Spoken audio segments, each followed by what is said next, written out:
அதுபோல் நம்ம மரகத குமரல் அவர்கள் போட்டியிடக்கூடிய மதுராந்தகம் தொகுதி.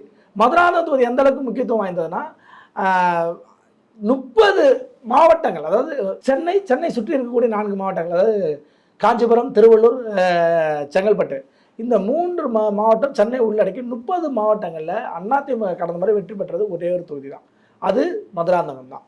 ஆனால் அந்த மதுராந்தகத்தில் போன முறை அந்த தொகுதிக்கு புதியவராக வந்தவர் தான் மரகத குமரல் அவர்கள். ஆனால் இன்னைக்கு பார்த்தீங்கன்னா தொகுதி மக்கள் அவர்கள் செஞ்ச பணி இருக்குல்ல, அதை எப்படி சொல்கிறாங்கன்னா, அந்த புயல் வெள்ளம் வந்துச்சுல, அந்த கஜா புயல் காலத்தில் கிட்டத்தட்ட மாரிப்புத்தங்க ஊரில் ஒரு 16 கம்பங்கள், மின்சார கம்பங்கள் சாஞ்சிச்சு. அந்த ஊரே இருளில் கிடக்குது. அந்த சூழலில் அவங்க வந்து மரகத குமரல் அவர்கள் வந்து ஒரு நாள் ஃபுல்லா ஸ்பாட்டில் இருந்து தமிழ்நாடு மின்சார வாரிய ஊழியர்களை வர வச்சு அந்த மின் கம்பத்தை நட்டு மின்சாரம் கொடுத்து தான் அந்த ஊரை விட்டே போயிருக்காங்க.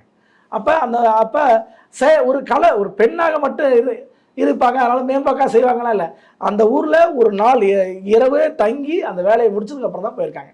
அப்போ அந்த அளவுக்கு கணப்பறையானதாக இருக்காங்க.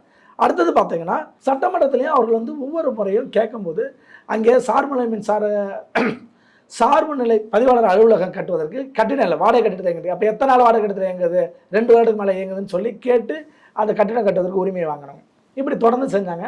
இவருடைய வரலாறே பார்த்தீங்கன்னா ஒரு சின்ன கிராமத்துலேருந்து போகிற தையூரில் தொடங்கி ஒரு கவுன்சிலராக இருந்து அதுலேருந்து அந்த ஊருக்கு பிரசிடென்ட் ஆகி இன்னமும் தொடர்ந்து அந்த ஊரில் பிரசிடென்ட்டாக இருக்கிறது மரகத குமரல் அவருடைய கணவர் குமரவேல் தான்.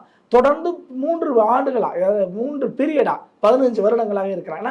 அந்த அளவுக்கு சேவை செய்கிறாங்க. கட்சி பாரபட்சம் இல்லாமல் சமுதாய பாரபட்சம் இல்லாமல் செய்கிறதுனால தான் நிற்கிறாங்க. அதுலேருந்து வந்து தான் அவர்கள் எம்பியாக இருந்தாங்க. எம்பியாக இருந்து இப்போ எம்எல்ஏ ஆகி இப்போ மீண்டும் மதுராந்தகம் தொகுதியில் வெற்றி பெற பிரகாசமான வெற்றியை பெறுவார் என்று அந்த மக்களே சொல்லுகிறார்கள். அதனால் மீண்டும் அந்த தொகுதியின் வெற்றி வேட்பாளராக மரகத குமரல் அவர்கள் மாறுவார்கள்.